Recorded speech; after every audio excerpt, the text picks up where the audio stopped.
Hello everyone, প্রথমেই সবাইকে জানাই শুভ দীপাবলি। এটা হচ্ছে কালী পুজোর দিন রাত্রেবেলার একটা মিনি ভ্লগ। মানে কালী পুজোর দিন সন্ধ্যার দিকে প্রথমেই আমরা গেছিলাম লোবা মায়ের মন্দির। রাস্তায় প্রচণ্ড পরিমাণে জ্যাম ছিল, সেই জ্যাম কাটিয়ে কোনো রকমে আমরা মন্দিরের সামনে এসে পৌঁছেছি। মন্দিরেও তো প্রচণ্ড ভিড় হয়, সেটা আমরা সকলেই জানি। সেই ভিড়ের মধ্যেই ঠেলাঠেলি করে কোনো রকম ঢুকেছি আর কি মন্দিরের ভেতরে। আর তখনও কিন্তু মায়ের সাজ কমপ্লিট হয়নি, শুধুমাত্র রং করা কমপ্লিট হয়েছে। একদিকে মায়ের সাজ চলছে, তার মধ্যে থেকে আমরা ঠেলাঠেলি করে পুজোটা দিয়েই বেরিয়ে পড়ি।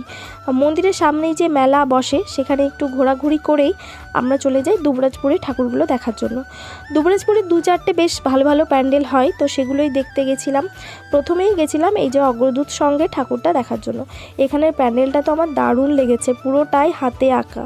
সেই মাদুর যেগুলো হয়, মাদুরের ওপর পুরো প্যান্ডেলটাই হাতে আঁকা আর কি। আর ভেতরটাও তো দেখার মতো ছিল, দারুণ লেগেছে আমার।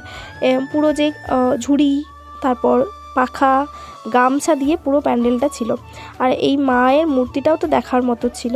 তো যাই হোক, এইখানে ঠাকুর দেখে নিয়েই আমরা চলে যাই সামনেই শ্মশানে কালী মায়ের দর্শন করতে আর কি, প্রণাম করতে। কিন্তু এখানে তো ভীষণ ভিড় ছিল, তাই ভেতরে ঢুকতে পারিনি। বাইরে থেকেই মাকে প্রণাম করে নিয়ে আমরা চলে আসি পোদ্দার বাঁধ।